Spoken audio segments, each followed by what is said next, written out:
holidays, everyone. I'm Tati, and today we're going to be talking hyponychium. Hyponychium, also known as the skin that grows under your nails. So I had a lovely subscriber, Eliza, that wanted me to do a video talking about the hyponychium and how to file nails with this issue. I thought it was actually a really good request because there are a few of my clients that have struggled with this being an issue in the past, and a lot of people out there that I'm sure struggle with the issue and aren't really sure why it's caused, what is it, whether or not there's anything they can do about it, and essentially how to be able to deal with the issue.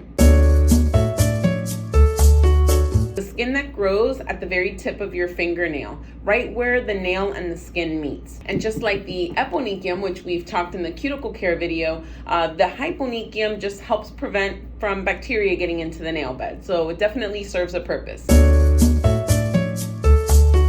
It's normally not really anything that needs a lot of attention, but for some that's not the case. When the hyponychium attaches itself to the nail plate, it grows out. So it becomes a little bit bigger, maybe even thickened, and you'll know that it's uncomfortable because if you ever try to cut your nail all the way down or file it all the way down, it's very uncomfortable, sometimes painful, and can even bleed. You have lots of nerve endings in that little piece of skin, and if it's stretching out and growing out with your nail, you're not going to be able to cut or file your nail all the way down. It's definitely going to be a barrier essentially to that.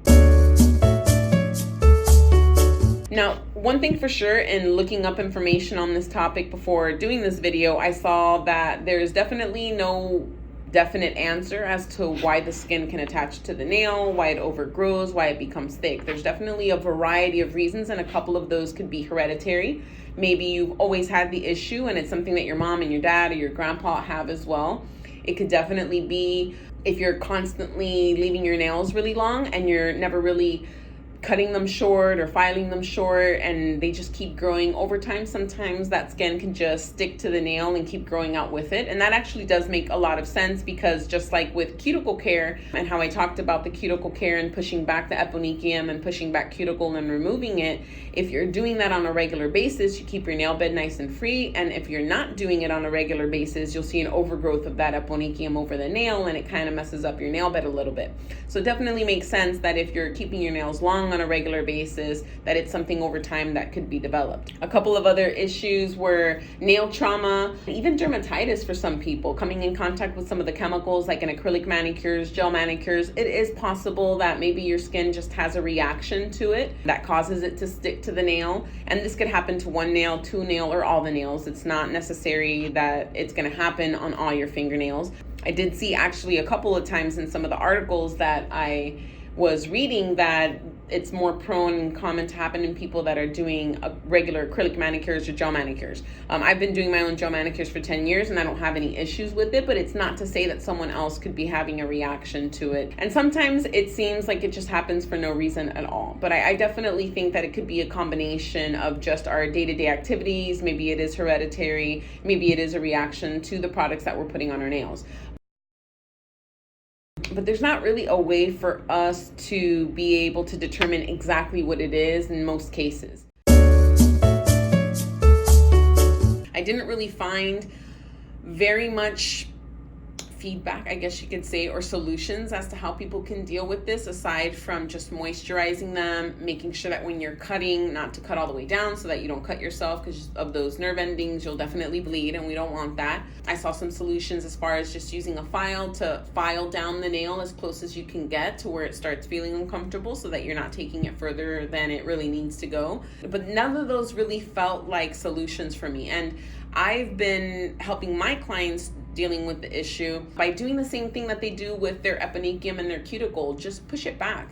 So on a regular basis, when you're getting out of the shower, your nails are already super soft, the skin is super soft, gently use the tips of your other nails to push down that eponychium or the hyponychium gently, because you don't want to rip it off your nail. You will bleed, it will be painful, but just kind of get in. If you can't use your nail, then use something maybe like the end of a cuticle pusher. Use something that you can gently push up against your nail and you want to get from your nail and you just want to push it down. gently, little by little, every single day. Don't make it uncomfortable. You don't have to do it all in one shot, and do it little bits every single time you get out of the shower. And you should be able to notice a difference in that skin growing out on your nail plate.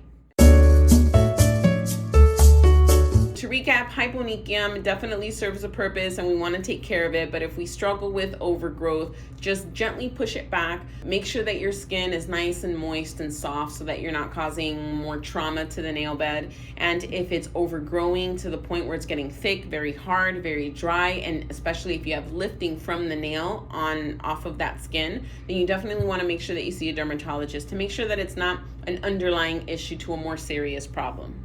Thank you so much, Eliza, for recommending this video. There's so much education involved with proper nail care. There's so many different components and aspects of it. So I do appreciate those that comment down below and make sure that I don't forget to bring up some stuff. So thanks again, everyone, for tuning in. Make sure you've subscribed and liked. We have lots more coming on the way, and I hope everyone has an amazing holiday. But thank you so much, everyone, for tuning in, and I'm going to see you on the next one.